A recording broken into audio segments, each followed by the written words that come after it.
வணக்கங்கய்யா. வணக்கம் வணக்கம் வணக்கம். ஐயா, அந்த படிச்சு அந்த பாட்டெல்லாம் ஒண்ணும் புரியலைங்கய்யா. மனிதன் காட்டிலேயே வாழும் முறை. நானும் ம் 16 மாத்திரை, 32 மாத்திரை, 64 மாத்திரைன்னு அதெல்லாம் கொஞ்சம் புரியலைங்கய்யா. ம் ம் ஆனா ம் ம் காற்ற மருந்தாகவும், காற்றை உணவாகவும், மருந்த நீராகவும் பயன்படுத்த சொல்றாங்கய்யா. ஆ, அதெல்லாம் வேணா கொஞ்சம் தெரிஞ்சதுங்கய்யா. ம். காற்றில் வாழ்ந்தா 1 மாசமாவது நீர் மருத்துவ முறையில் இருந்தாதான் காற்றில் வாழ முயற்சிக்கணும் ஆமா ஆமா ஆமா ஆமா ஆமா ஆமா. சொல்றாங்கய்யா. ம் அதெல்லாம் புரிஞ்சு அந்த பாட்டுக்கோட அர்த்தமெல்லாம் புரியலைங்கய்யா. ம். சரி. 207ஆம் பக்கம் படிக்க சொன்னீங்க. ம் ம். 38வது பாடம். ஆமா ஆமா ஆமா ஆமா ஆமா ஆமா ஆமா ஆமா. அதெல்லாம் அது அது அது ஒன்றும் பெரிய அதிசயம்லாம் ஒன்றும் கிடையாது. ரொம்ப எளிமைதான். அது ஒன்றும் பெரிய அதிசயம்லாம் ஒன்றும் கிடையாது. ஆமா. வரும் சரி.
சரி.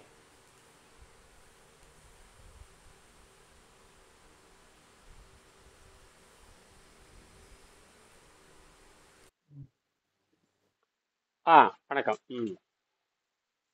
வணக்கம் ஐயா, வணக்கம். ஆ ஆ ஆ ஆ ஆ. அந்த 38ஆம் பாடம் ரொம்ப எளிமை. அது ஒன்றும் பெரிய ஆனா ஏற்கனவே எல்லா நோயும் நீங்க பெற்றவங்க தான். நல்லா புரிஞ்சுக்கங்க. அதாவது ஆ, நல்ல முத்துக்கு சரிங்களா? மனிதன் காற்றிலே நல்ல முத்து இருக்கிறீங்களா? கவனிக்கிறீங்களா? கவனிக்கிறேங்கய்யா, கவனிக்கிறேங்கய்யா. ஆமா. அது வந்து சாதாரண விஷயம் இல்லை. இதெல்லாம் வந்து அது இப்ப நான் இது வந்து பாத்தீங்கன்னா இந்த ஏரி இறங்கும் நீர் இதெல்லாம் வந்து சாதாரண விஷயம் தான். இதெல்லாம் வந்து 5000 ஆண்டுகள் 8000 ஆண்டுக்கு முன்னாடி சொல்லப்பட்டதான். சித்தர்கள் சொன்னதான். இது வந்து இந்த இந்த உடம்பை சுத்தம் செய்து நோயற்ற தேகியா மாறினதுக்கு அப்புறம் தான் சுத்தம் செய்து நோயற்ற தேகம் மாறி அவன் வந்து பழச்சாறுலையும் வெறும் தண்ணி ரசத்தை சாப்பிட்டு சாப்பிட்டு சுத்தமாகி நன்கு உடம்பை இழைச்சி நோயற்றவர்கள் தான் முயற்சி பண்ணணும். யார் முயற்சி பண்ணணும்? நோயற்றவர்கள் முயற்சி பண்ண வேண்டும். அதுதான் விஷயமே. அப்ப நோயற்றவர்கள் தான் முயற்சி பண்ணணும்னா ஆகாரம் திங்கிறவனுக்கு ஆகாரம் திங்கிறவன் ஆரோக்கியமாக இருக்க முடியாதுன்னு அர்த்தம். ஆகாரம் திங்கிறவன் ஆரோக்கியமா இருக்க முடியாது. ஆகாரம் திங்கிறவன் நோய்வாய்ப்பட்டு போவன்னு அர்த்தம். அதனால நன்கு சுத்தமான பிறகுதான் ஆஹ், வாசகங்களுக்கு ஒரு முக்கியமான எச்சரிக்கை. என்னது எச்சரிக்கை? வாசகர்களுக்கு முக்கியமான எச்சரிக்கைன்னு போட்டாச்சு. நடிச்சுன்னே நீ யாரும் நீரிணவுல போயிட முடியாது. அவங்களுக்கு நீரிணவு போறதுக்கு மேலே தைரியம் வேணும். இல்லை உணவு பழக்கத்தை மாத்திரக்கே தைரியம் வராது. நீரிணவு முறைக்கு போறதுக்கு நோக்கம் வேணும். மனிதன் வந்து நீண்ட காலம் வாழ வேணும் நோக்கம் இருக்கணும். அல்லது வந்து பூமியை விட்டு தப்பிச்சு போய் வேறு கோள்களில் வேற குடியேற்றம் வேற கோள்களில் போய் குடியேற அளவுக்கு அது உயர்ந்த நோக்கம் இருக்கணும். அவங்க தான் இதை செய்யணும். வெறும் வயிற்று பசிக்காக வெறும் நோய்க்காக சக்கரை நோய் தீரணும், வயிற்று வலி தீரணுங்கிறதுக்காக யாரும் வரக்கூடாது இதுல. இந்த மாதிரி இருந்து உயர்ந்த லட்சியத்திற்காக இருக்கிறவங்க மட்டும்தான் இயற்கை தேர்வு செய்யும். அதுதான் வாசகர்களுக்கு ஒரு முக்கியமான எச்சரிக்கை. சரியா? நீரிணு முறையில் தொடர்ந்து ஏற்கனவே நீங்க செஞ்சிருக்கணும். ஏற்கனவே உடம்பை கரைச்சி கரைச்சி கரைச்சி எடுத்ததுக்கு அப்புறம் தான் உங்க உடம்புல எந்த நோயும் இல்லை. பசிதாகத்தில் இருந்து கட்டுப்படுத்தணும். பசிதாக இருந்து கட்டுப்படுத்தி நீர் பயிற்சி செய்ய செய்ய பசிதாகம் போயிருது இல்லையா? நீர் பயிற்சி செய்ய செய்ய பசிதாகம் போயிருது. இந்த சுத்தப்படுத்த எல்லா கிருமிகள் போய் உடம்பு உண்மையான உடலா மாறினதுக்கு அப்புறம் பண்ணணும். அதான் எச்சரிக்கையினே அவர் போட்டாரு. நானும் கூடுதலா எச்சரிக்கிறேன். ஆசிரியர் எச்சரிக்கைன்னு சொல்லிட்டாரு, நான் என்ன பண்றேன்?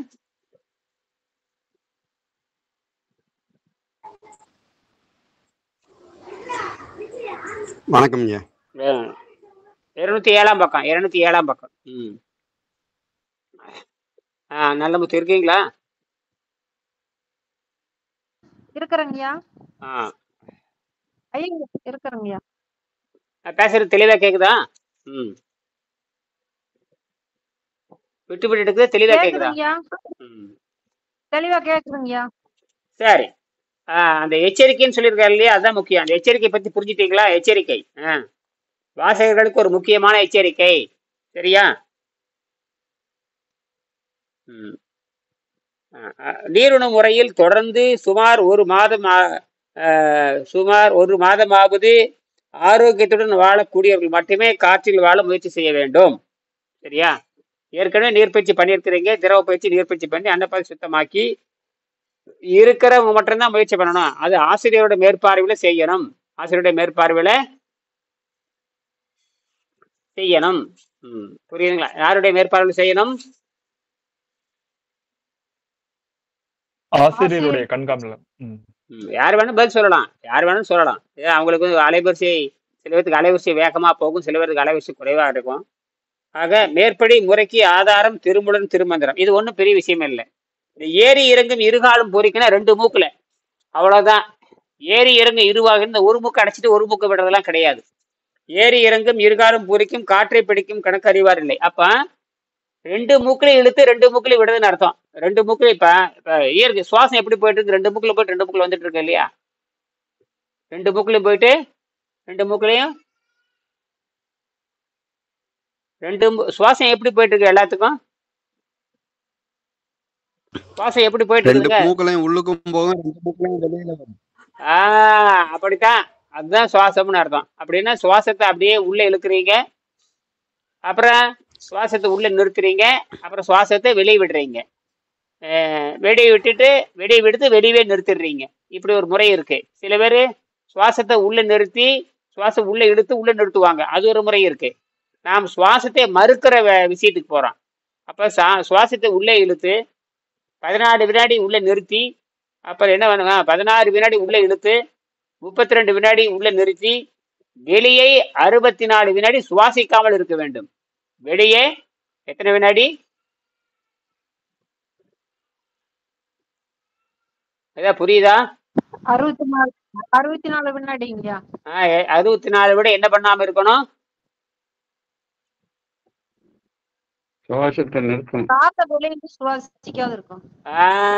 அப்படி சுவாசிக்காம இருக்கிறப்ப காற்று உள்ள போறதுக்கு முயற்சி பண்ணும்.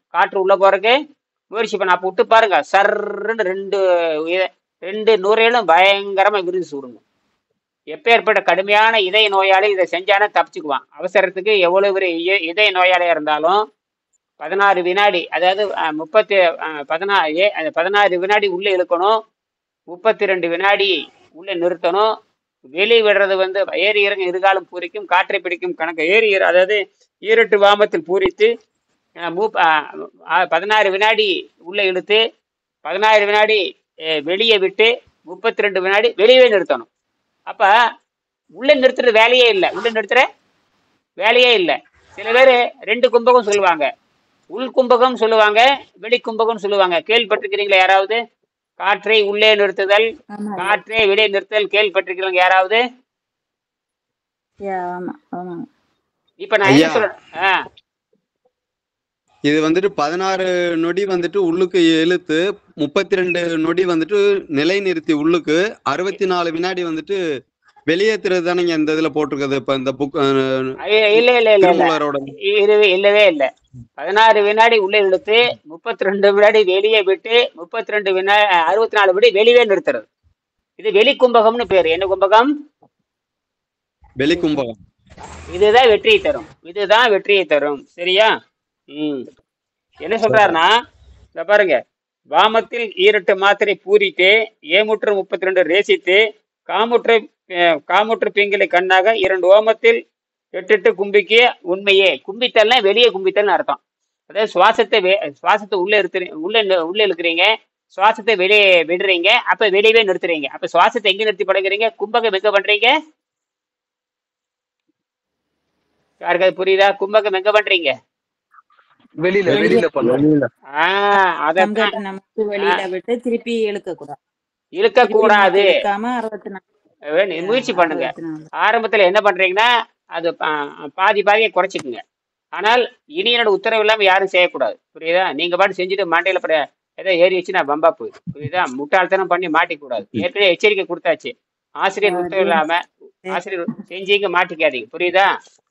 நான் செஞ்சு பார்ப்பேன், அது வேற. நீங்களாம் செஞ்சு மாட்டிக்கூடாது. எனக்கு உத்தரவு இல்லாம மெடிக்கல் ரிப்போர்ட் இல்லாம உங்களை பார்க்காம எனக்கு திருப்தி இல்லாம யார் செஞ்சாலும் பரலோகம் போய் சேர்ந்துருவீங்க. புரியுதா?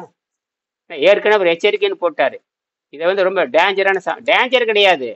நன்கு நிரூபிச்சிக்கலாம். முதல்ல மெடிக்கல் ரிப்போர்ட் யாராவது எங்கிட்ட நிரூபிட்டு முறையாக மெடிக்கல் ரிப்போர்ட் கொடுத்துருக்கீங்களா? ஒருத்தரே கிட்ட மெடிக்கல் ரிப்போர்ட் காட்டுறதே கிடையாது. அப்படி எப்படி உங்களுக்கு சொல்லி தர முடியும்? இது பொழுதுபோக்க நான் சொல்லி கொடுக்குறேன். இதை நம்பிட்டு போய் மாட்டிட்டு எனக்கு மூக்கு அடைச்சிருச்சு அங்க அடைச்சிட்டு சொன்னீங்க உததான் விடும். ஸ்டாண்டர்ட் முடிக்காம 12th ஸ்டாண்டர்ட் எக்ஸாம் எழுதக்கூடாது. முறைப்படிதான் நம்ம மேல கொஞ்சம் கொஞ்சமா தான் படி ஏறி போகணும் மேல. ஆமா, அதனால எடுத்தேன் பண்ணியா. இது அதிக இன்னைக்கு கூட ஸ்வீடன்ல இருந்து இன்னைக்கு போட்டிருக்காரு ஒருத்தர். ஸ்வீடன் கரெக்டா இருக்கு. அடுத்த மாசத்துல அனிமே ஸ்வீடன்ல இருந்து ஒருத்தர் சேர போறாருன்னு நினைக்கிறேன். இப்பதான் ஒரு $5 போட்டு விட்டுருக்காரு. $5 என்ன போட்டு சாம்பிளுக்காக அனுப்பிச்சிருக்காரு. பேங்க்ல போட்டிருக்காரு. சொல்லிட்டு நானே இல்ல சொல்லிட்டு தெளிவா புரிஞ்சுட்டு எல்லாம் போட்டு பார்த்துட்டு தெளிவா இருங்க, ஒழுங்கா இருக்கணும், 1 வருஷமாவது ஒழுங்கா பின்பற்றணும். அதுக்கப்புறம் 12 ஆண்டு சொன்னபடி கேட்கணும், ஒழுங்கா ஃபீஸை கட்டணும், ஒழுங்கா கட்டணம் இல்லைன்னா அப்பவே கட் பண்ணிவிடுன்னு சொல்லிட்டேன். புரியுதா? சரின்னு இருக்கேன். இல்லைன்னா உள்ள வரக்கூடாதுட்டான். யாரா இருந்தாலும் இனிமேல் கருணைங்கிற பேச்சுக்கே இடம் கிடையாது. என்னது எந்த பேச்சு கிடையாது, கருணைங்கிற பேச்சுக்கே இடம் கிடையாது. கவனமா நடந்துக்க. இனிமேல் ஒழுங்கா நடந்துக்கணும். எல்லாருமே சிஸ்டமேட்டிக்கா நடந்துக்கணும். புரியுதா? சந்தேகம் கேட்கறத கூட இனிமேல் பணம் கட்டிட்டு இனிமேல் சந்தேகம் கேட்கணும். நன்கொடை கொடுத்துட்டு சந்தேகம் கேட்கணும். ஒழுங்கா ஃபீஸ் கட்டுறது சந்தேகம், இஷ்டத்துக்கு சந்தேகம் எல்லாம் கேட்டுக்கூடாது. புரியுதா? ஏன்னா இது ஒழுங்கா கொண்டுட்டு போயாகணும். 25 வருஷம் வீணடிச்சாச்சு. எத்தனை வருஷம் முயற்சி தான். இப்பதான் ஒழுங்கா வந்துட்டு இருக்கிறீங்க. இது ஒழுங்கா எல்லாத்துக்கும் வறுமை நீக்கிற பயிற்சி. உங்களுக்கு வறுமை நீங்கிரும். பணச்செலவு கிடையாது, மாத்திரை மருந்து செலவு கிடையாது, எந்த செலவும் கிடையாது. அப்புறம் அந்த காசு என்ன பண்ண போறீங்க? உணவு செலவு கிடையாது, மாத்திரை மருந்து செலவு கிடையாது, மன உளைச்சல் கிடையாது. அப்புறம் என்ன ஆகி போச்சு? எந்த வகையான செலவும் உங்களுக்கு கிடையாது. வீட்டு வாடகை கொடுக்கலாம், காரு வண்டி பெட்ரோல், இதை தவிர உங்களுக்கு எந்த செலவும் கிடையாது. இதெல்லாம் யோசனை பண்ணிட்டு தான் இனி என்கிட்ட சேரணும். புரியுதா? சரி, அப்ப அந்த ஏரி இறங்கும் இருகாலும் பூரிக்கும் காற்றை பிடிக்கும் கணக்கறிவார் இல்லை. காற்றை பிடிக்கும் கணக்கறிவாருக்கு இந்த பிடித்தல் என்ன அர்த்தம்? உள்ளே பிடித்தல் வெளியே பிடித்தல் 2 அர்த்தம் இருக்கு. எப்பயுமே நமக்கு எது முன்னேற்றத்தை தரும்னு அதை பார்க்கணும். நம்ம எது முன்னேற்ற வாசி யோகம்னு சொல்லிட்டு என்ன சொல்றாங்க இல்லையா, அது வேற. அவங்க கை இப்படி வச்சு செய்வாங்க. என்னது கை இப்படி வச்சு செய்வாங்க, பார்த்திருக்கீங்களா? அதெல்லாம் இங்க கிடையவே கிடையாது. அதெல்லாம் அந்த மாதிரி இங்க கிடையவே கிடையாது. எதுவுமே செய்யக்கூடாது. கை மேல கொண்டு போறது, கீழே கொண்டு, இதெல்லாம் இந்த வேலையில இங்க ஆகாது. புரியுது? அப்ப அது செயற்கையே மாறிடுது. அந்த வேலையில இங்க நடக்காது. இந்த சந்தியாவதனம் பண்றது, தண்ணி குடிக்கிறது, மூத்திர மாதிரி அந்த வேலையில இங்க கிடையாது. புரியுதா? தொடவே கூடாது. இயற்கையாவே நடக்கும். இயற்கையாவே நிறுத்தி பழகணும். அப்ப அது செயற்கையா மாறுது. அது எவனோ கிறுக்குன்னு உழைட்டு இருப்பானுங்க. அப்படி பார்த்தா அவன் ஆரோக்கியம் முதல்ல அவனுக்கு ஆரோக்கியம் முதல்ல ஆகாரத்தை நிறுத்தி இருக்கணும். இது எப்படின்னா, இது காற்றை மறுத்து எல்லாத்தையும் மறுக்கிறது. நீரை முதல்ல ஆகாரத்தை மறுக்கணும், அப்புறம் நீரை மறுக்கணும், அப்புறம் காற்றை மறுக்கணும். சாதாரண விஷயம் கிடையாது. இதெல்லாம் நீ எப்ப வெள்ளைக்காரன் தெரிய போற. நல்ல வேலை அறிவாளிகள் தமிழ்நாட்டுல தான் இருக்கிறான்னு சொல்லிட்டு இயற்கை இவங்களுக்கு மட்டும்தான் அறிவை கொடுத்துருக்குது. அறிவாளிகள் காலையில் கூட பேசுறேன். அறிவாளிகள் இந்தியாவுக்கு சொந்தமானவர். இங்கதான் அறிவு நிறைய இருக்கு. அதனாலதான் இயற்கை இந்த சூழல், வெப்பம், கிப்பம் 33 டிகிரியில் இருக்குது இங்கதான். அதனாலதான் சித்தர்கள் ஏன் வெளிநாட்டுல தோன்றல? அதனால இயற்கைக்கு என்ன ஓர வஞ்சினர் கேட்க வேண்டியது. ஏன்னா இயற்கை இவங்களை மட்டும் இங்க உருவாக்கி இருக்காங்க. அது தமிழ் மொழிக்கு முன்னாடி வேற மொழி வந்திருக்க வேண்டியது. அது இதுக்கு மட்டும் இவ்வளவு இனிமை இருக்கு. அது இதுக்கு மட்டும் 247 இருக்கு. உலகத்திலே 247 எழுத்து இருக்கிற ஒரே மொழி இது ஒண்ணு தானே. வேற எந்த மொழியா 247 எழுத்து இருக்கான்னு பாருங்க. இல்லை 55 எழுத்துக்கு மேலே எதுவும் கிடையாது. உங்களுக்கு தெரிஞ்ச மொழியில ஏதாவது 247 எழுத்து ஏதாவது இருக்கா? கிடையவே கிடையாது. அதனாலதான் இவ்வளவு ஸ்ட்ராங்கா நாம அடிக்கிறோம். இவ்வளவு கணக்கே போட்டிருக்கானே. டே கால் இப்படி வச்சுங்க. 1/4 நிமிஷம், அரை நிமிஷம், 1 நிமிஷம். ஆரம்பத்துல வந்து நீங்க விளையாட்டு பண்றதா இருந்தா 8 நிமிஷம் பண்ணலாம். 8, 16, 32 அப்படி பண்ணி பார்க்கலாம். எப்படி பண்ணி பார்க்கலாம்? 8, 16, 32. 8 உள்ள இழுக்கிறது, 16 8 உள்ள இழுக்கிறது, 16 வெளியே விடுறது, 32 வெளியே நிறுத்துறது. அது வேணும் விளையாட்டை பண்ணி பார்க்கலாம். அது ஒன்றும் பண்ணாது. அதுவே நீங்க மாரடைப்பெல்லாம் சரியாயிரும். அது என்ன அடப்பு சரியாயிரும்? மாரடைப்பு, ப்ரெஷரு, அது லொட்டு லூசுக்கு எல்லாம் கரெக்டாயிரும். ஒழுங்கா பண்ணி பண்ணி பண்ணி பார்த்தீங்கன்னா மாரடைப்பு வர்றது, மூச்சு பயிற்சி பண்றது, மூச்சு திணறது, இந்த நுரையில் அவுட் ஆனவன், இதயம் போனவன், சக்கரை நோய் இருக்கிறவன், இவனெல்லாம் பண்ணி பார்க்கலாம். இவர்களெல்லாம் பண்ணி பார்த்தோன்னா கொஞ்சம் தப்பிக்கிறதுக்கு வாய்ப்பு இருக்கு. தப்பிக்கலாம் முடியாது, கொஞ்சம் தப்பிக்கலாம். ஊசி போட்ட மாதிரி அப்படி தப்பிக்கலாம். தவிர நிரந்தரமான தப்பி நீ மூச்சு பயிற்சி வேண்டுமா? மூக்க போட்டு காலையில் 12 இட்லி, ராத்திரி 12 இட்லி, ராத்திரி 12 புரோட்டா தின்னு பண்ணீங்கன்னா பரவாயில்ல போய் சேர்ந்துருவேன். எங்க போய் சேர்ந்துருவேன்? வயிறு காலியா இருக்கணும். எப்படி இருக்கணும்? யாருங்க புரோட்டா காலையில 12 இட்லியும் தின்னு போட்டு, மத்தியானம் சோத்தையும் தின்னு போட்டு, ராத்திரி பொங்கல் தின்னு போட்டு பண்ணினீங்க சங்குதான். என்னது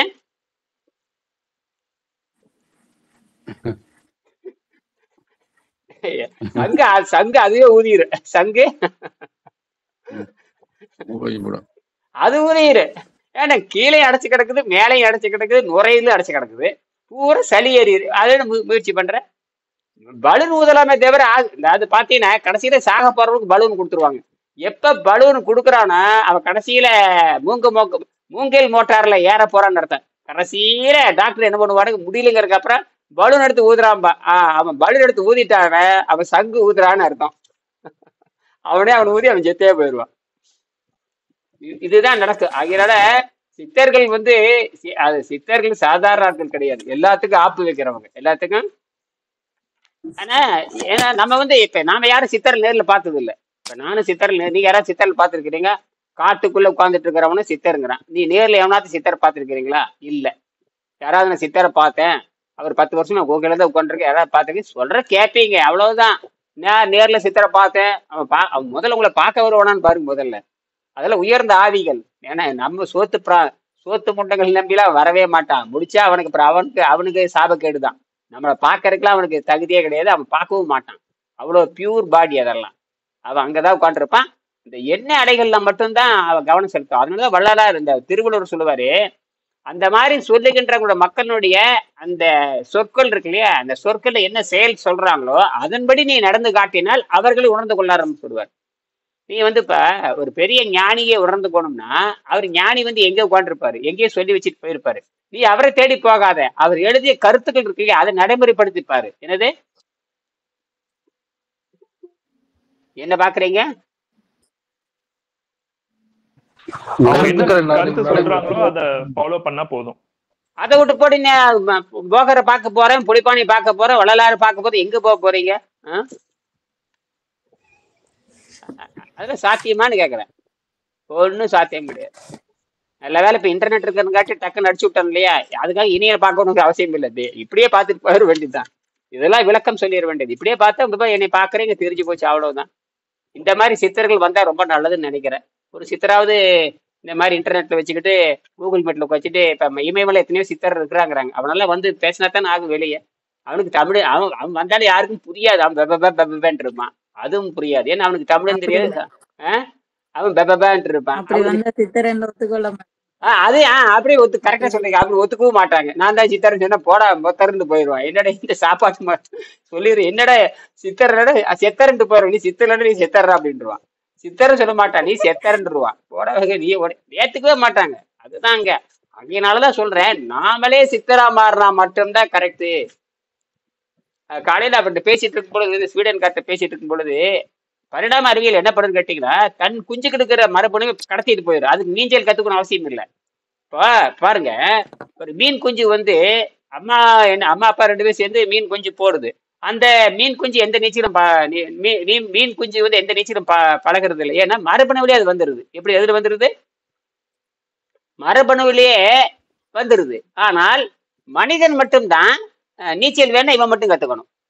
நம்ம வந்து எப்படி பண்ண முடியாதுன்னா, இங்க தப்பு நடக்குது, அது அப்பாவுக்கு இருந்த நோய் இவனுக்கு வரும், அதெல்லாம் ஒரு அளவும் கிடையாது. நீ வேணும்னா நீ சுத்தப்படுத்திக்கலாம். அப்ப அப்பாவுக்கு இருந்தது அப்படி பார்த்தா எங்க அப்பாவுக்கு சக்கரை நோய் இருந்தது, அப்புறம் எனக்கே இல்லை. எங்க தாத்தனுக்கு கூட சக்கரை நோய் இருந்திருக்கலாம், ரைட்டு இல்லை. எங்க அப்பா சக்கரை நோய் சேர்த்து போனாரு. எங்க அம்மா புற்றுநோய் சேர்த்து போச்சு. அதுக்காக எங்க வீட்டுக்காரருக்கு புற்றுநோய் வருமா, இல்லை என்னுடைய குழந்தைகளுக்கு புற்றுநோய் வருமா? வராது. எப்படின்னு நாங்க சுத்தப்படுத்துக்கு போயிடுறோம். அப்ப சுத்தப்படுத்துகின்ற பொழுது எது எது அடங்கி போகுது? பரிணாமத்தினுடைய தவறே சரி பண்றது. அப்ப எவல்யூஷன் ப்ராசஸ், பரிணாமத்தில் இருக்கிற பிரச்சனையை, அந்த டிஎன்ஏ இருக்கிற பிரச்சனை நம்ம கரெக்ட் பண்ணிக்கலாம். நீங்க அடிமடல கை வைக்கிற அறுத்து இருந்துடுறோம். பசி, இந்த பசிங்கிற பிரச்சனையே அறுத்து எறியறப்போ பசினால வந்த பிரச்சனையில தீர்ந்து போகுது. பசியால வந்த பிரச்சனையில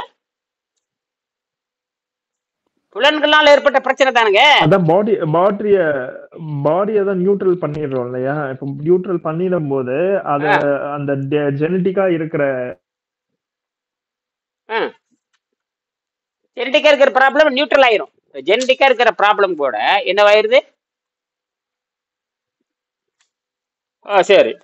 அப்ப வாமத்தில் ஈரட்டு மாத்திரை பூரித்து, வாமத்தில் ஈரட்ட மாறித்து பூரித்து, ஏமுற்று 32 ரசித்து, காமுற்று பெண்களை கண்ணாக 2 ஓமத்தில் 8 கும்பிக்கை. இது கரெக்டா எழுதிட்டாரு பாருங்க.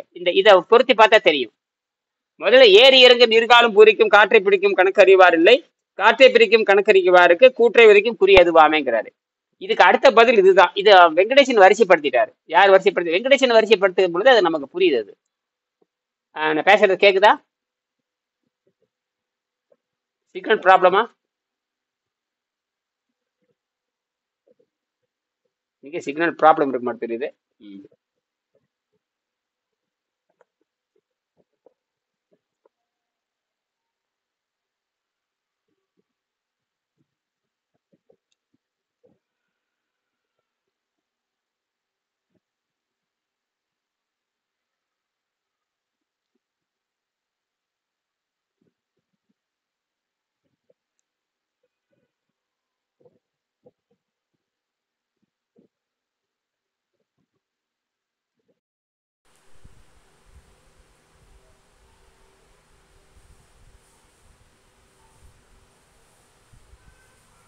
அந்த 12 to 2 சாப்பிட்டீங்கன்னா அந்த சாப்பிட்ட மாதிரி இருக்கும். அதுக்கப்புறம் அப்படியே சாயங்காலம் போயிடும், தூங்கிடலாம். அடுத்த நாள் மதியம் அப்படிங்கும்போது உங்களுக்கு 24 hours கேப் கிடைச்சிரும். 24 மணி நேரத்துக்கு ஒரு முறை சாப்பிட சொல்றாரு, அவ்வளவுதான். காய்கறி கீரைகள் மட்டும் மருந்தடிக்காத எப்பயுமே அதுக்கு அடுத்து தள்ளி போட்டுக்கிட்டே போறது வந்துட்டு பெஸ்ட், அவ்வளவுதான். அது வந்து தடங்கள் அலைவரிசை இங்க வந்து அலைவரிசை தடங்களா இருக்கும். சரி அப்படித்தான் இருக்கும். சரி. இதுல வந்து இந்த வாமத்தில் ஈரட்டு மாத்திரை பூரித்து அப்படிங்கிறது வாமத்தன்னு ஒண்ணு இல்ல, உள்ளே இழுக்கிறது வாமம்னு அர்த்தம். ஏமுற்ற 32 பேசிட்டுன்னு வெளியே விடுறது வந்து அர்த்தம். காமுற்ற பெண்களை கண்ணாக 2 ஓமத்தில் கும்பிக்க, வெளியே வந்து நிறுத்துறதுன்னு அர்த்தம். அப்ப உள்ளே இழுக்கிறது, வெளியே விடுறது, வெளியே நிறுத்துறது, இதுதான் விஷயமே. இதுதான் வெடிக்கும்பகம்னு பேரு. இப்படி பண்ணும் பொழுது தானாவே நுரையீரல் நல்லா வேலை செய்ய ஆரம்பிக்கும். அப்ப ஏற்கனவே ஆக்சிஜன் பற்றாக்குறையில தான் மனிதனுக்கு நோய் வருது. ஆக்சிஜன் பற்றாக்குறையே நோய் வருது. அதனாலதான் எக்ஸசைஸ் பண்ண சொல்றாங்க. எக்ஸசைஸ் என்ன தெரியுமா எக்ஸசைஸ் பண்ணணும்? உடற்பயிற்சி பண்ணீங்கன்னா கார்பன் டை ஆக்சைடு தான் அதிகமாகும். உடற்பயிற்சி பண்ண என்ன அதிகமாகும்? கார்பன் டை ஆக்சைடு அதிகமாகும். அது மட்டும் இல்ல, உடம்பு அசிடிட்டியா மாறிடும். நீங்க உடற்பயிற்சி பண்ணிட்டு மூச்சு பயிற்சி பண்ணீங்கன்னா பாடி நுரையில் விரிஞ்சு சுருங்கும். எந்த பயிற்சியும் இல்லாம ரத்தோட்டம் பயங்கரம் அதிகமாகும். இவன் என்ன பண்ணுவான்னு கேட்டீங்கன்னா, இது எப்படின்னு கேட்டீங்கன்னா, இது வந்து பிராணன் மட்டும் இல்ல, உயிரையும் பயிற்சி கொடுக்குறது. உயிருக்கு பயிற்சி கொடுக்கறது, மனதுக்கு பயிற்சி கொடுக்கறது, உடலுக்கு சேர்ந்து 3க்கும் சேர்ந்து பயிற்சி நடக்கிறது. இங்கதான் இந்த வெள்ளக்காரம் பண்ற இந்த பாடி பில்டப் இருக்கிற தப்பு ரொம்ப தப்பா போகுது. அவன் உடம்பு மட்டும் பயிற்சி பண்றான். உடம்பு மட்டும் பயிற்சி பண்றப்ப தேவையில்லாம் நரம்படுத்தம் உண்டாகுது. என்னது? தேவையில்லாம நரம்படுத்தம் உண்டாகுது. தேவையில்லாம ஓடுற எந்த நாயும் ஓடுறதில்ல, எந்த பேயும் ஓடுறதில்ல. இவன் இந்த நாய் தான் ஓடிட்டு இருக்குது. அதனால எந்த ஆரோக்கியம் வரப்போறது இல்லை. புரியுதுங்களா? அது விலங்குகள் வேற என்பது வேறு, மனிதன் வேற. மனிதன் வந்து மனத்தால் நடக்கக்கூடியவன். இவனுக்கு இந்த ஓட்டப்பந்தயத்துக்கும் ஆரோக்கியத்துக்கு எந்த சம்மந்தம் இல்லை. இதை விட மோசமானது வந்து முட்டையை தின்னுட்டு முட்டை நிறைய 12 முட்டையை தின்னு போட்டு 1/2 கிலோ கறி தின்னு போட்டு உடற்பயிற்சி பண்றாங்க. அது படுபயங்கரமான ஆபத்து. மாரடைப்பு எப்ப வேணாலும் வரும். என்ன அடப்பு வரும்? மாரடைப்பு எப்ப வேணாலும் சாவாங்க. இப்ப நிறைய சேர்த்து தமிழ்நாட்டு நிறைய பேர் சேர்த்துக்கிட்டு இருக்கிறாங்க. பயங்கரமான. இந்த டாக்டரும் கண்டிக்கிறதே இல்லை. ஆகாரம் தின்னு போட்டு உடற்பயிற்சி செய்யாதுன்னு எவனும் சொல்றது இல்லை. ஆகாரம் தின்னு போட்டு ஆகாரத்தை தின்னுட்டு என்ன செய்யக்கூடாது? உடற்பயிற்சி. எவனா சொல்றானான்னு பாருங்க. யாராச்சும் சொல்றாங்கன்னு பாருங்க. 12 முட்டையை தின்னு போட்டு உடற்பயிற்சி பண்றானுங்க. அது பயங்கரமான ஆபத்தானது. நாயெல்லாம் வயிற்றுல உணவு இருந்தா வேட்டைக்கு போகாது, ஆஹ் கூட்டம் வராது. கரெக்ட். இப்பதான் புரியுது. கரெக்டா அது புரிஞ்சுக்கிட்டீங்க. வேட்டைக்கு போயிட்டு வந்தா தான் அதுக்கு சாப்பிடும். அதே தெரியும், இன்னைக்கு வேட்டைக்கு போறோம்னா அது உணவு எடுத்துக்காது, போட்டிங்கன்னா சாப்பிடாது. இந்த அறிவியா மனிதனுக்கு இல்லைன்னு இவன் தான் கேக்குறேன். இவன் தான் எக்ஸசைஸ் பண்றான், அதை பண்றான்னு வேட்டைக்கு போகும்போது திம்பான், சாகுவான். இந்த தவறு பண்றாங்க. ஆறு அறிவு வந்துடுத்துல. 6 ஏறு வந்த காரியம் என்னது காட்டுறான்? இந்த மேனியை காட்டுறதுக்காக பண்றான். அது அடிப்படையே தப்பு. அதாவது எல்லாமே தவறா போகுது. அப்ப சாப்பிட்ட பிறகு தூக்கத்தான், சாப்பிட்ட பிறகு தூங்க செய்வான். இந்த ஜீரணமாகறதுக்கு 4-5 மணி நேரம் ஆகும். அது வரைக்கும் அவன் வேலை செய்யக்கூடாது. ஏன்னா வயிறு வந்து நிறவில் வேலை செய்யாது, கணையங்கள் எதுவுமே வேலை செய்யாது, மூளையே வேலை செய்யாது. அந்த ஜீரணம் பண்றதுக்கு எல்லா சக்தியும் அங்க போயிடும். அவ அமைதியில் உட்கார வச்சு அந்த வெளியே போற வரைக்கும் உடம்பு எந்த இயக்கம் சரியா இருக்காது. அதனாலதான் பாம்பெல்லாம் இறை எடுத்துட்டு போகாது. எதுவுமே வயிறு நம்பிட்டு எதுவுமே செய்யாது. அது ஜீரணமாயி உடம்புட்டு புழுக்கையா வெளியே போறது வரைக்கும் அதுக்கப்புறம் போனா அது செத்து போயிடும். இறை எடுத்த பாம்புட்டு என்ன வேணா பண்ணலாம். அது பேசாம கிடக்கும். கிட்ட போலாம் சீராது, பண்ணாது, மயக்கத்துல கிடக்கும். கடிக்கவும் கடிக்காது, எந்திரிக்கவே முடியாது. அப்ப விலங்குகளுக்கே இதை செய்யற பொழுது எப்படி இந்த வெள்ளைக்கார முண்டைகள் பரிந்துரை பண்றான்னு தெரிய மாட்டேங்குது. ரொம்ப தப்பாவே போயிட்டு இருக்குது. பிரச்சனை அதுதான். சரி, எவனா நமக்கு என்ன, நாம தப்பிச்சா போதுமானது. சரி, அப்ப பொருள் 2 நுரையீரல்களையும் பூரிக்க செய்து சுருங்க செய்யும் காற்றை முழுமையாக பயன்படுத்தி கொள்ளும் முறை அறிந்தவர்கள் சிலர் மட்டுமே. சரிங்களா? அத்தையோருக்கு மரணத்தை வெல்லும் திறமை உண்டாகும். இந்த பிராணாயாமத்தை செய்யும் முறை பின்வருமாறு. முதலில் 16 மாத்திரை பூரகம் என்று சொல்லப்படும் உள்மூச்சு இழுத்தல். 2வது 32 மாத்திரை நேரம் ரேசகம் என்று சொல்லப்படும் வெளிமூச்சு செய்து, 3வதாக 64 மூத்திரைகள் நேரம் வெளி கும்பகம் செய்தல். போட்டிருக்காரா இல்லையா? அதை ஒருக்கா படிங்க. படிங்க ரஜினி, படிங்க. பொருள் படிங்க. 207 பக்கம் கீழே. ஓகே. இந்த பிராணாயாமத்தை செய்யும் முறை பின்வருமாறு. முதலில் 16 மாத்திரை நேரம் பூரகம் என்று சொல்லப்படும் உள்மூச்சு இழுத்தபின் 2வதாக 32 மாத்திரை நேரம் இரசகம் என்று சொல்லப்படும் வெளிமூச்சு செய்து, 3வதாக 64 மாத்திரை நேரம் வெளிக்கும்பகம் என்று சொல்லப்படுவதாகிய காற்றை வெளியே நிறுத்தும் முறை செய்யப்பட வேண்டும். இவை மூன்றும் 1, 2, 4 என்ற விகிதத்தில் ஒரு பிராணாயாமம் ஆகும். இந்த பிராணாயாமம் என்னும் மூச்சு பயிற்சி செய்யும் போது முதுகெலும்பு நேராக இருத்தல் அவசியம். இதற்காக யோக தண்டம் என்ற மரத்தாலான கருவியை யோகிகள் பயன்படுத்துவார்கள். இதோடு கமண்டலம் என்ற சிறிய பாத்திரத்தில் குடிநீர் அருகிலேயே வைத்திருப்பார்கள். இம்முறையில் காற்று உணவாகவும் நீர் மருந்து போலவும் பயன்படுத்தப்படுகிறது. நாம் யோக தண்டத்திற்கு பதிலாக 2 பிளாஸ்டிக் ஸ்டூல்களை பக்கத்திற்கு 1 வீதம் பயன்படுத்தலாம். பக்கத்தில் குடிநீர் ஒரு வாட்டர் பாட்டிலில் எப்போதும் பயிற்சியின் போது வைத்திருத்தல் அவசியம். என்னுடைய அனுபவம் வயது 71, 2010 அன்று என்னுடைய பிபி இரத்தம் அழுத்தம் 170/100 இருந்தது. 170 சென்டிமீட்டர் உயரமுள்ள என் எடை சுமார் 82 கிலோவாக இருந்தது. ஆனால் மேற்படி பயிற்சியில் வெளிக்கும்பகம் முடிந்தவுடன் காற்று வேகமாக பூரகத்தில் பாய்வதால் உடல் புத்துணர்வு அடைந்தது. பசி அடங்கி உடல் காற்றில் வாழ தயாராவது தெரிந்தது.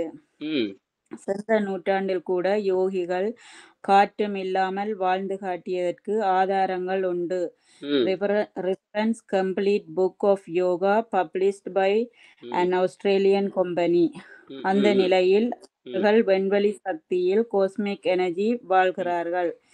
இந்த ஆய்வு இன்னும் நான் ஈடுபடவில்லை. இது அநேகமாக நிர்விகல்ப சமாதியின் ஆரம்ப நிலையாக இருக்கலாம். யோக பயிற்சியில் பின்வாங்குவது என்பது முடியாது.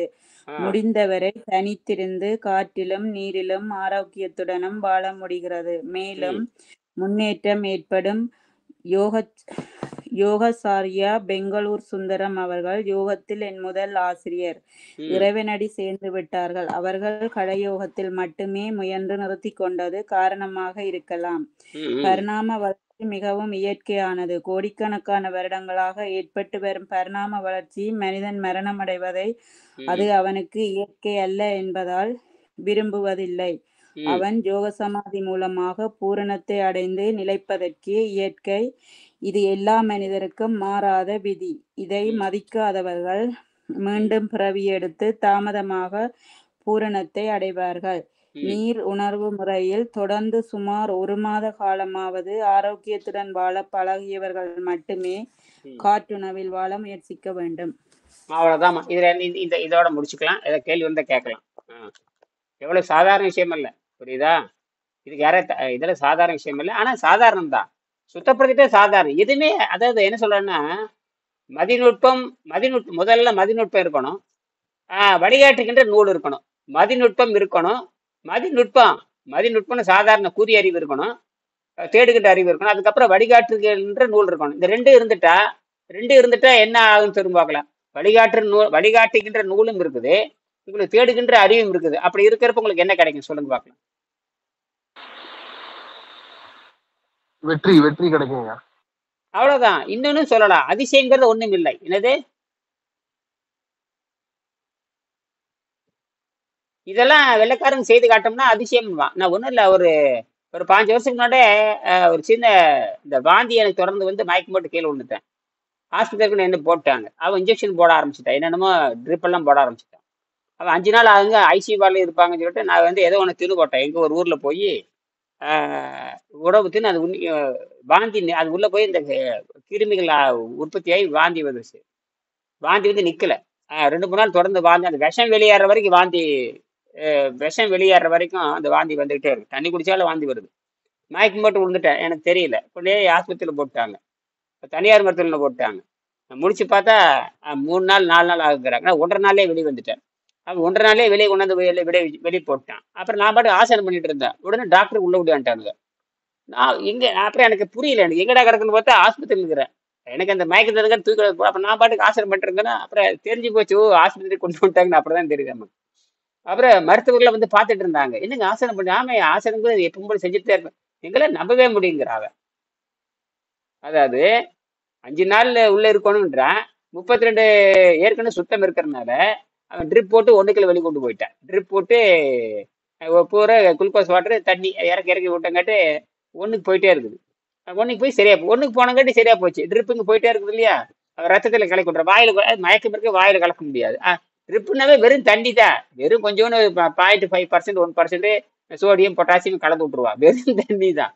அந்த தண்ணியில சோடியம் பொட்டாசியம் கலக்கி விட்டு ட்ரிப் ஏற்றி அதுக்கு 50 நேரம் ஃபீஸை போட்டுருவான். வெறும் பாட்டில் எடுத்து ஏற்றுறதுக்கு 50 நேரம் ஃபீஸை போட்டுருவான். காரணம் 1.5 நாள் கழிச்சு பார்த்தா நான் பாட்டுக்கு பெட்ல எக்ஸசைஸ் பண்ணிட்டு இருக்கிறேன். உடனே எல்லா டாக்டரும் வந்து ஆச்சரியப்படுறானுங்க, எப்படி இதெல்லாம் சாத்தியம்னா. அப்புறம் பார்த்தா வெரி குட்னு போறானுங்க. அப்பதான் நினைச்சு பார்த்தேன், எவனாச்சும் பெட்ல ஆசனம் பண்ணுவானா? நான் ஆசனம் பண்ணினேன் ஆஸ்பத்திரியில். உடனே நர்ஸுங்க இருந்து எல்லாரும் வேடிக்கை பார்க்க மாட்டாங்க. நான் பாட்டுக்கு ஒரே சிரிப்பு. ஏங்க இதெல்லாம் என்னோட பழக்க வழக்குங்க அப்படின்னு. ஓ அப்படியே, இந்த மாதிரி எங்க பார்த்ததே இல்லை அப்படிங்க. ஒரு நோயாளி வந்து அப்படியே நீங்க ஃபிட் ஆயிட்டீங்கன்ட்டான். அதாவது ரிப்போர்ட் இவங்களே கொடுக்க ஆரம்பிச்சிட்டாங்க, இது இந்த மாதிரி போடுறீங்க அப்படிங்கிற. ஆமாயா அப்படின்ட்டு ஒரே வேடிக்கை. வீட்டுக்கார ஒரே சிரிப்பு எல்லாமே. அப்புறம் என்னை விடுங்க போதுங்க அப்படின்ட்டு நான் என்ன முதல்ல கிளப்புங்க அப்படின்ட்டு நான் முதல்ல எனக்கு இருக்கிறது பிடிக்கல, போடுறதெல்லாம் போட்டுங்க, பஞ்சர் ஆக்கி விட்டீங்க, எனக்கு தெரிஞ்சு போச்சு, நான் முதல்ல எனக்கு கிளப்புங்க அப்படின்னு. அப்புறம் போராடி சத்தம் போட்டு டாக்டர் நேரில் போய் எனக்கு முதல்ல அதை அனுப்புங்க, வந்தாச்சு ஃபீஸை கட்டுறேன் ரெடின்னு சொல்லிட்டு பணத்தை கேட்டு முதல்ல காரை பிடிச்சி ஒரே ஓட்ட ஓடியான்ட்டேன். அப்புறம் வீட்டுக்கு வந்ததை அப்புறம் மறுபடியும் 1 வாரம் இருந்த பண்ண. அப்புறம் வெறும் காலையில காய்கறி கலவை சாப்பிட்டு கரெக்டாக 4 மணி நேரத்துக்கு ஒருக்கா காய்கறி கலவை சாப்பிட்டு வெடிக்கு போனேன். அதான் பழங்கள் மட்டுமே சாப்பிட்டு. இந்த பழங்கள் எப்படி சாப்பிட்டு கேட்டிங்கன்னா, வெள்ளரிக்காய், அப்புறம் தக்காளி, வெள்ளரிக்காய் தக்காளி, அப்புறம் இந்த பழம் தானே தேன்பாலை, நல்ல வலுவலுப்புன்னு இருக்கும். இந்த நான் அதுதான் வச்சுக்கிட்டேன். தக்காளி வச்சுக்கிட்டேன், அப்புறம் வெள்ளரிக்காய் வச்சுக்கிட்டேன், இடத்துல 50 கிராம் வச்சுக்கிட்டேன். அப்புறம் தேன்பாலை வலுவலுப்பு நல்லா இருக்கும், தேன்பாலை வச்சுக்கிட்டேன். அப்புறம் மாங்காய் வச்சுக்கிட்டேன். இதெல்லாம் அப்படியே மென்று நான் 300 கிராம் சாப்பிட வேண்டியது. கரெக்டாக 8 மணிக்கு சாப்பிட்டா கரெக்டாக 12 மணிக்கு டைனா வெளியே வந்துடும். மறுபடியும் 12 மணிக்கு சாப்பிடுவேன். சாப்பிட்டா மறுபடி 4-5 மணிக்கு வெளியே போயிடும். மறுபடி 4 மணிக்கு சாப்பிடுவேன். ராத்திரி படுக்கிறதுக்குள்ள 3 தடவை பழம் சாப்பிட்டு 3 தடவை வெளிக்கு போனேன். அப்புறம் கிடு கிடு கிடு கிடு கிடுன்னு ரெட்டையில சைன்னு மேலே வந்துருச்சுங்க. ஹீமோகுள்ள 10:30க்கு போனது கடை கடை கடைன்னு 13:14 வந்துருச்சு. சரியா போச்சு, மயக்கம் போச்சு, கிறுகிறு போயிடுச்சு, யாரும் சரியா போச்சு. இது ஒண்ணுமே பண்ணல நான். ஆனா எனக்கு தண்டம் வந்து பார்த்தா ஒரு 50,000 தண்டம். சரி, இருக்கட்டும். ஆக பிராணாயாமம், இந்த பிராணாயாமம் என்பது மூச்சு பயிற்சி செய்யும் போது முதுகெலும்பு அதுதான் நேராக உட்காருவாங்க. அதுதான் பார்த்தீங்கன்னா சினிமாலாம் பார்த்துருக்கலாம். தண்டம் ஒன்று வச்சிருப்பாங்க, அந்த கையில பார்த்தீங்கன்னா செம்பு பாத்திரம் ஒன்று வச்சிருப்பாங்க. செம்பு பாத்திரம் ஒரு கமண்டல்னு சொல்லுவாங்க, அது வச்சிருப்பாங்க. இப்போ நாம் என்ன பண்ணோம்னா வாட்டர் பாட்டில் வச்சுக்கலாம், நேராக நிமிந்துக்கலாம், இப்படி உட்காந்துக்கலாம். நான் செஞ்சு பார்த்துருக்கேன், இதெல்லாம் செஞ்சு பார்த்து நேராக நிமிந்து உட்காந்துட்டு நீங்கள் தாராளமாக செஞ்சு பார்க்கலாம். அது வந்து வயிற்றுல எந்த வகையான உணவு இருக்கக்கூடாது, அதுதான் முக்கியமானது. இறப்பையில வந்து எந்த வகையான இல்லாம அதிகாலை நேரத்தில் நீங்கள் செஞ்சு பார்த்தீங்கன்னா ஒரு முயற்சி பண்ணலாம். ஏன்னா உங்களுக்கு இரவு சாப்பிட்டுருப்பீங்க, எல்லாம் செரிச்சு கிரிச்சு எல்லாம் வெளியே போய் மலத்தில் வந்து நிற்கும். அது நல்ல மலம்லாம் இருந்துட்டு 4 மணிக்கு செஞ்சு பார்த்தீங்கன்னா உங்களுக்கு வெற்றி அடையும். அப்படியே தான் பார்க்கலாம். அதுவும் நீங்கள் ஒழுங்காக செஞ்சுருக்கணும். ஆர்வக்குடலாம் செய்யக்கூடாது. முதல்ல முறையாக சேர்ந்து முதல்ல மெடிக்கல் ரிப்போர்ட் பண்ணி திருப்தி அடையணும். ஏன்னா வெங்கடேசன் எழுதிட்டு போயிட்டாரு, நம்ம அதை முறைப்படுத்தணுமே இல்லையா? என்ன நினைக்கிறாங்கன்னா ஏதோ மூச்சு பயிற்சி பண்றாங்க, ஏதோ ஆஸ்பத்திரி போனா வந்தோம் மாத்திரை சாப்பிட்டோம் அப்படின்னு மட்டும் யாராவது அப்படிதான் நினைச்சிட்டு இருக்கிறாங்க இது வரைக்கும். இனிமேல் அப்படிலாம் கிடையாது. அந்த மாதிரி இஷ்டத்துக்குலாம் யாரும் பண்ணிட முடியாதனால இறுக்கிட்டுவே பிடிக்க ஆரம்பிக்கிறேன். அப்படி பண்றவங்க இதுல வரவும் முடியாது. புரியுதா? அது ரொம்ப தெளிவா இருக்கணும். எச்சரிக்கை வேற கொடுத்துருக்காரு. நம்ம எச்சரிக்கை ஒரு ஆசிரியர் கொடுத்தாருன்னா ஒரு எச்சரிக்கை கொடுத்தா நான் 2 எச்சரிக்கை கொடுத்தாகணும். ஆசிரியர் எச்சரிக்கைன்னு சொல்லிட்டாரு இல்லையா? ஆசிரியர் என்ன பண்ணியிருக்காரு, எந்த இடத்துல எச்சரிக்கையை கொடுக்கவே இல்லை, இதுல மட்டும் எச்சரிக்கை கொடுத்துருக்காரு பாருங்க. ஏன் எச்சரிக்கை கொடுக்கணும்? ஏன் எச்சரிக்கை கொடுக்கணும்? தவறுதலாக முயற்சி உயிருக்கு ஆபத்தான விஷயம். உயிருக்கு ஆபத்தான விஷயம், அதனாலதான் கரெக்டா சொல்றாரு. அதாவது முன்ன செய்த தவறுகளை மறுபடியும் செய்ய ஆரம்பிச்சிடக்கூடாது அப்படின்றதுக்காக ரீலாக்ஸ் சொல்லுவாங்க ஆங்கிலத்துல. இதுல என்னப்பா எனக்கு தெரியுன்றுவாங்க. இப்பதான் எல்லாம் பேசி பாருங்க, எனக்கு மூச்சு பயிற்சி தெரியும் உட்காந்துறேன். மூச்சு பயிற்சி எப்படா செய்யறதுன்னா இந்த மாதிரி விதிகள் இருக்கணும். இப்ப வாசி யோகம்னு தமிழ்நாட்டு ஒண்ணு சுத்திட்டு இருக்கு தெரியுமில்ல? வாசி யோகம் சுத்திட்டு இருக்கு. அந்த கிறுக்கெல்லாம் அந்த கிறுக்களுக்கு அவனுக்கு நோய் நல்லா இருக்கான்னு பாருங்க. முதல்ல பசி தாகத்தை நிறுத்துறது, அடிப்படையே பசி தாகத்தை நிறுத்துறதுதான். நீ திங்கிறத பத்தில பிரச்சனை இல்லை, பசிதாக நிறுத்த தெரியுமா? 10 நாளைக்கு தண்ணி குடிச்சிட்டு இருக்க முடியும். 10 நாளைக்கு தண்ணி குடிச்சு இருக்கணும்னா உடம்பு வந்து மின்சாரம் காந்தமா மாறி இருக்கணும், மின்காந்தமா மாறி இருக்கணும். தண்ணி சேத்தை தவிர உடம்புல எதிரும் இருக்கக்கூடாது. அந்த அளவுக்கு நன்கு சுத்தப்படுத்தப்பட்டு இருக்கு. அதுக்கு தான் 6 மாசம் டைம் வச்சிருக்கிறோம். இதெல்லாம் நன்கு உணர்ந்ததுக்கு அப்புறம் தான் வரணும். அதனால ஆர்வக்கோளாறு இருக்கிறவங்க இதோட நிறுத்திக்கிங்க. ஆர்வக்கோளாறை பத்தி யாரும் செய்யக்கூடாது. நீங்க இந்த காய்கறி சாப்பிட்றீங்க, அதெல்லாம் ஒன்றும் பிரச்சனை பண்ணாது. இந்த மாதிரி அட்வான்ஸ் லெவல் போடுறப்போ யார்கிட்ட போய் காட்ட போறீங்க? நீங்க யார்கிட்ட காட்டுப்பீங்க? என்ன இந்த 3 வேளை இட்லி தின்னுட்டு உட்காந்துருக்க மாதிரி அவனை காட்ட போறீங்களா? இல்லை தேங்காய் பாலை உட்காந்து வயிறு இப்போ காலையில தேங்காய் ஒரு முட்டிட்டு மத்தியானம் அப்புறம் ஊற வச்ச என்னது முளைக்கட்டின தானியம், அப்புறம் பாயாசம், அப்புறம் வந்து அதெல்லாம் ஒன்றும் இல்லை, பாயாசம் எல்லாம் குடிச்சுக்கலாம். அப்படி இப்படிலாம் பண்ணிட்டு பருப்பாயசம் குடிச்சுக்கலாம். அப்புறம் முளைக்கட்டின இப்படியெல்லாம் சமரசம் பண்ணிட்டு தின்னு போட்டு உட்காந்துருக்கப்பட, இப்படி எல்லாம் சமரசம் பண்ணிட்டு தின்னு போட்டு நீங்க பாட்டுக்கு எதுக்கு இந்த வேலையெல்லாம்? திங்கிறதுன்னு ஆயிப்போச்சு, அப்புறம் எதுக்கு இந்த வேலையெல்லாம்? இப்படி எல்லாம் பண்ணிட்டு இருப்பாங்க. நான் பார்த்துருக்கேன் நிறைய பேர் இந்த இயற்கை மருத்துவம் பேசுறது பார்த்தீங்கன்னா அரை மெண்டலாவே இருப்பானுங்க. என்ன மெண்டல்? அரை மெண்டல் தான் அவங்க பேசுறத பார்த்தீங்கன்னா. அவன் தான் இயற்கையே கண்டுபிடிச்ச மாதிரி பேசுவானுங்க. அவன் தான் இயற்கையே அவங்க தான் கண்டுபிடிச்ச மாதிரி பேசுவாங்க. நான் பார்த்துருக்கேன் அதெல்லாம். அர்னால்டு இருந்தப்ப அர்னால்டு மாதிரி பேசணும். எப்படி பேசணும்?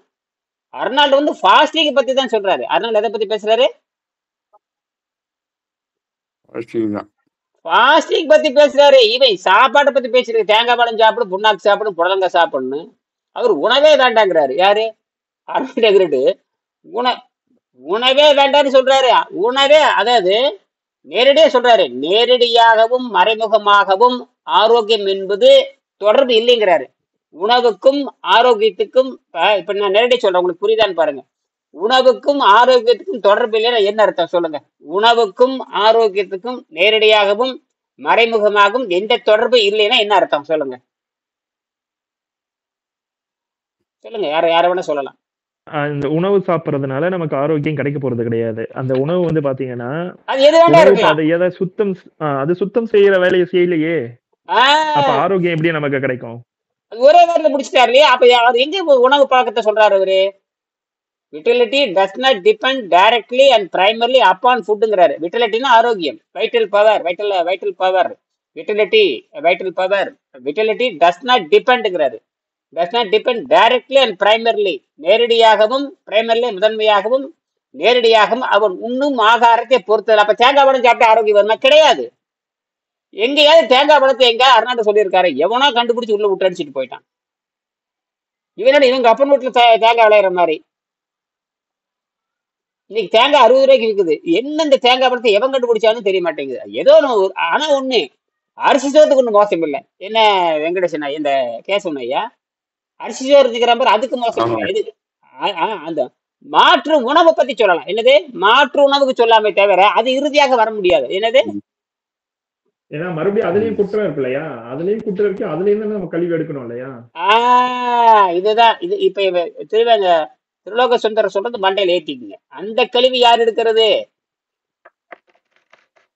அப்ப அதனாலதான்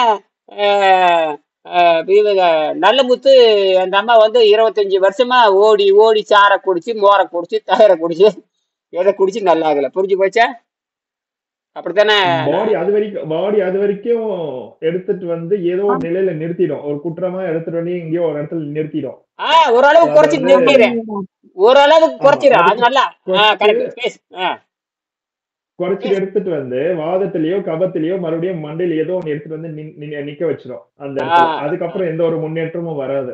அதுக்கப்புறம் அதை யார் உடைக்கிறாங்களோ அவங்க போய் நம்ம தேடணும், ஐயோ இதை யாருனாச்சும் உடைச்சு விடுங்க அப்படின்னு. அதேதான். அப்படித்தான் கேசவன் வர்றாரு, அப்படித்தான் நல்ல முத்து வர்றாரு, அப்படித்தான் எல்லாரும் வர முடியும். இதுல என்ன சிக்கலாயிருன்னு கேட்டீங்கன்னா, இப்ப இந்த இன்னும் ஒரு 4-5 வருஷத்துல நல்லா பரவிடும். அப்ப தமிழ்நாட்டுல இருக்கிற அத்தனை இயற்கைவாதிகளுக்கு இந்த செய்தி போயிடும். அவன் நல்லா அப்படியே தலையில கை வச்சுட்டு உட்காந்துருப்பான். என்ன உட்காந்துருப்பான்? போச்சுரா, எல்லாம் போச்சுராம்பான். இங்க பாருங்க, இன்னைக்கு யார் யார் இயற்கைவாதி. இப்ப நான் கூட காந்தி இயற்கை மருத்துவ மையம்னு மதுரையில இருக்கு, நீங்க போய் பார்த்துருக்கலாம். காந்தி மியூசியம்னு ஒண்ணு இருக்கு, போயிருப்பீங்கன்னு நினைக்கிறேன். நானும் போயிருக்கேன். அவங்க எல்லாம் பாத்தீங்கன்னா சில பேர் வந்து இப்ப அந்த நடக்க முடியாம இருக்காங்க. சில பேர் என்னால நம்ப முடியல, அதான் இயற்கை உணவு சாப்பிடுறாங்களாமா. ஆனா என்ன பண்ண முடியலைங்க?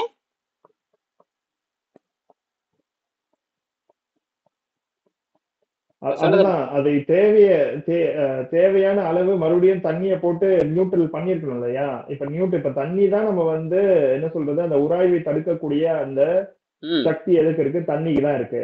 இப்ப தண்ணியை விட்டுட்டு நம்ம என்ன பண்ணாலும், இப்ப சாறுலயே இருந்தா கூட அந்த சாறு அந்த என்ன சொல்றது அந்த உராய்வை குறைக்குமா?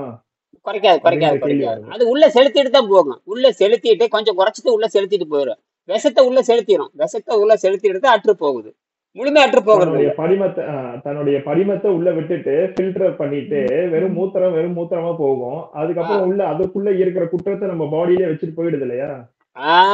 அதை உணர வேண்டும். அப்படின்னா இந்தியாவில இருக்கிற, குறிப்பா தமிழ்நாட்டில் இருக்கிற அத்தனை பேருமே அல்கூர்ந்து பணிவோட கேட்டுக்கிறேன், இந்த புத்தகத்துல தயத்து படிங்க, படிச்சுட்டு முயற்சி பண்ணுங்க. இல்லைன்னா வெறும் ஆணவத்தை வச்சுக்கிட்டு இந்த படம் தான் இறுதியானதை மட்டும் சொல்லி மாட்டிக்காதீங்க எல்லாருமே. அதுதான் வந்து வெங்கடேஸ்வரன் மிகப்பெரிய கண்டுபிடி. இன்னும் தமிழ்நாட்டு மக்கள், இந்த தமிழ்நாட்டு இயற்கையை பத்தி பேசுறவன், சளி குறைந்த உணவு பேசுற இந்த முட்டாள்களே இருக்கிறானுங்க. தமிழ்நாட்டில் நிறைய பேர் இருக்கானுங்க. எங்கிட்ட படிச்சும் போற நிறைய பேர் முட்டாளுக்கு இருக்கானுங்க. அந்த முட்டாளுக்கு நானும் சொல்லிக்கிறேன், பணிவோட கேட்டுக்க. திருப்பி ஒழுங்கா வந்து ஆராய்ச்சி பண்ணி ஒழுங்கா வந்து சொல்லி கொடுத்து ஒழுங்கா அதுல பணம் சம்பாதிக்க பாருங்க. தப்பா சொப்பெடுத்து எல்லாத்தையும் கோமாளி ஆக்கிட்டு இருக்காதீங்க. நான் ஏற்கனவே சொல்லியிருக்கேன். அதனால இனி போனது போயிட்டு இனிமேலாவது அதாவது யாரு சொன்னாலும் கேட்டு பார்க்கணும். யாரு சொன்னாலும் உண்மை சொல்றானா பொய் சொல்றானா அல்லது நீயே செஞ்சுட்டு போ. இது வழிமுறை சொல்லியாச்சு. இனியனே தேவை, யாருக்கு இனியன் தேவையில்லை. இனியன் ஒரு வாத்தியார், அவ்வளவுதான், ஒரு ஆசிரியர், அவ்வளவுதான். எங்கிட்ட நிறைய குறை இருக்கு, குற்றம் இருக்கு, கடுமை இருக்கும், கட்டணம் இருக்கு, எல்லாமே இருக்கும். இலவசம் என்ன சொல்லிக் கொடுப்பா, அவனை பண்ணி போட ஒன்றும் தப்பு கிடையாது. அங்க போய் நீ கத்துக்கிட்டு போலாம், அதெல்லாம் தப்பு இல்லை. அவன் வாங்கி படிச்சு ஒழுங்கா எதுதான் விஷயத்தையும் சொல்லியாச்சு, வழிகாட்டுறதுன்னு சொல்லியாச்சு. அப்புறம் என்ன தைரியமா செஞ்சிட வேண்டியதானே. இனியனே தேவையில்லை இந்த இடத்துல. நான் நடத்துற பள்ளிக்கூடத்துக்கு வந்தா தானுங்க கட்டணும். நான் ஒரு பள்ளிக்கூடம் வச்சிருக்கிறேன், நான் கட்டணம் சொல்றேன், என்ற கட்டணம் போடுவேன். நீ இதே படிச்சுட்டு யார் வேணா சொல்லி கொடுக்கலாமே. அப்படித்தானே திருலோக சுந்தர்? ஆமா பட் ஆனா அதுல என்ன இருந்துன்னு நினைச்சுக்கோங்களேன், எங்க குற்றமாயிடுதுன்னா எல்லாத்த பத்தி பேசணும் இல்லையா? அவங்களுக்கு இந்த தத்துவம் கேட்டாங்கன்னா இந்த தத்துவத்தை விலக்கி சொல்லணும். ஒரு 4 பேர் 4 விதமான 10 விதமான கேள்விகளோட வருவாங்க. எத்தனை பேருக்கும் சந்தேகத்தை கிளியர் பண்ணணும் அப்படின்னா, அப்ப நம்ம வந்து ஒரு கிட்டத்தட்ட 10,000 கேள்வியே கேட்டிருக்கணும். 10,000 கேள்விக்கு நம்ம பதில் சொல்லி நம்ம தயாரா இருக்கணும். இவ்வளவு இது நடக்கணும், ப்ராசஸ் இருக்கு. அதாவது இப்ப யாரா சுகருக்கு வராங்க, டயபெட்டிஸ் வராங்க, இப்ப நான் கூட சொல்யூஷன் கொடுக்க முடியும். பட் ஆனா அது அங்கேயோட முடிஞ்சு போறது கிடையாது இல்லையா? இப்ப அந்த நிலைக்கு வந்துட்டோம்.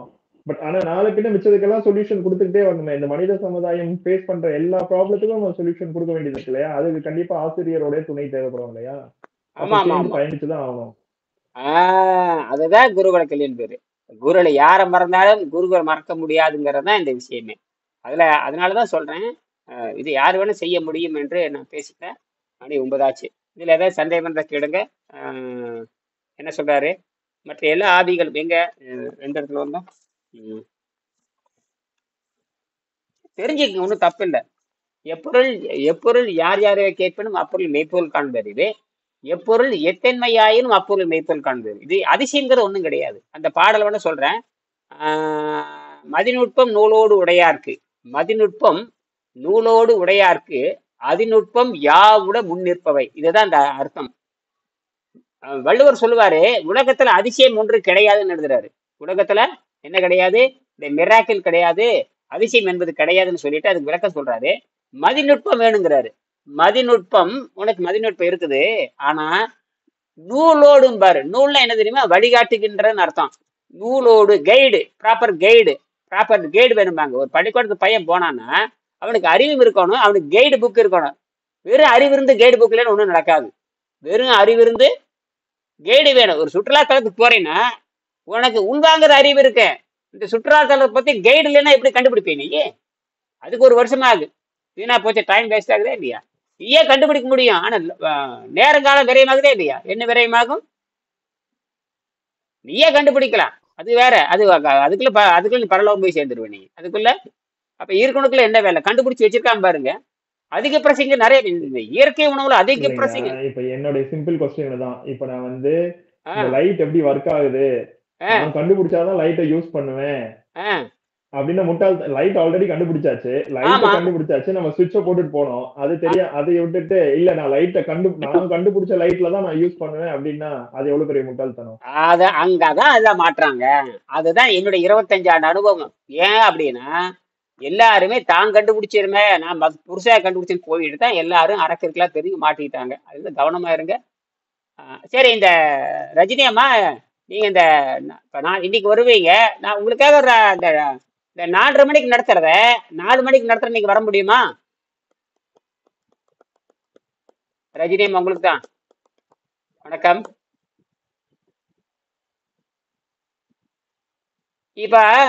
இப்ப காலையில மாலையில 4:30 மணிக்கு நடத்துறப்போ அந்த 4:30 மணிக்கு நடத்துறது 4 மணிக்கு வச்சே வந்துடுவீங்க, வர முடியுமா? ரஜினி உங்களுக்கு தான்.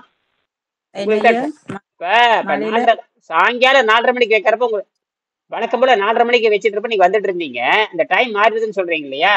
அப்போ அது வந்து ஒரு 1/2 மணி நேரம் குறைச்சிட்டா 4 மணிக்கு வச்சா 6:30க்கு வருமே அங்க. நீங்க தினம் வாங்குங்கிறாங்க. டைம் வேஸ்ட் ஆகுதுல்ல உங்களுக்கு. நீங்க கவனிச்சுட்டு இருந்தா போதும் இல்ல, ஒரு நம்பிக்கை வரும் இல்ல. நீங்கள ஒரு வருஷம் ஆச்சு இல்ல, உங்களுக்கு நம்பிக்கை ஒருத்தர் கூட வரச்சு. ஒரு 10 வருஷத்துக்கு ஆனதுல ஒருத்தர் காலையில பேசினாரு.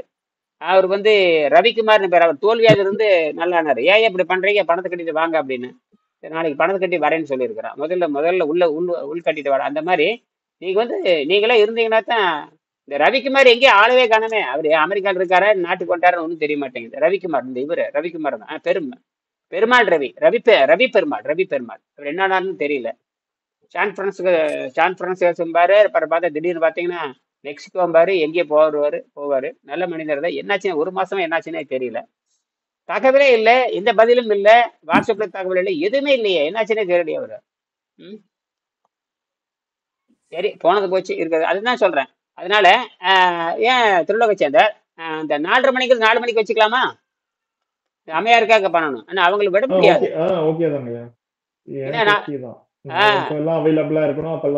எல்லாரும் வாங்க, அவங்களுக்காக இறங்கி வரணுங்க.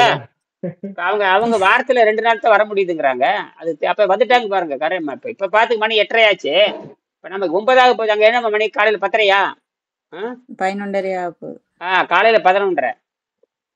அதே மாதிரி சாயங்காலம் 4 மணிக்கு வச்சோம்னா அங்க காலையில எந்த மணிக்கு வரும்? 6 அனைவா 4 மணிக்கு வச்சுட்டோம்னா காலையில 6 மணிக்கு வந்துருமா? ஆமா வந்துடும். அதனால ஒரு ட்ரையல் பார்க்கலாம். நாளைக்கு எல்லாரும் 4 மணிக்கு வச்சுக்கலாமா? 4 மணிக்கு அதாவது 2 மணி, அதாவது 12 மணி கிளாஸ், அப்புறம் 2 மணி கிளாஸ், அப்புறம் 4 மணி கிளாஸ், அது விட்டா 8 மணிக்கு வச்சுக்கலாம்.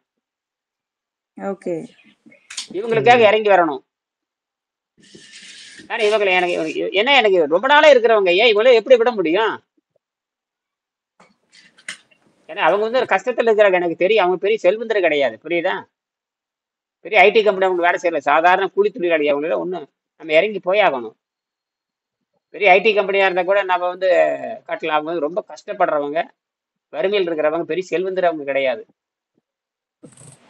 விளையாட்டு கிடையாது. அவங்கள மீட்க வேண்டும். அவங்களுக்கு தைரியம் கொடுத்து பேச வைக்கணும். இந்த அளவுக்கு அவங்க நம்ம வீடியோ பார்த்து வந்திருக்காங்க. வீடியோ பார்த்து எந்த நாட்டுல இருந்து எங்க பண்றாங்க பாருங்களேன்.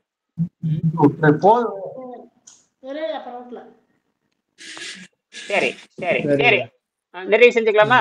நன்றி நன்றி, வணக்கம் வணக்கம். நன்றி ஐயா. நன்றி.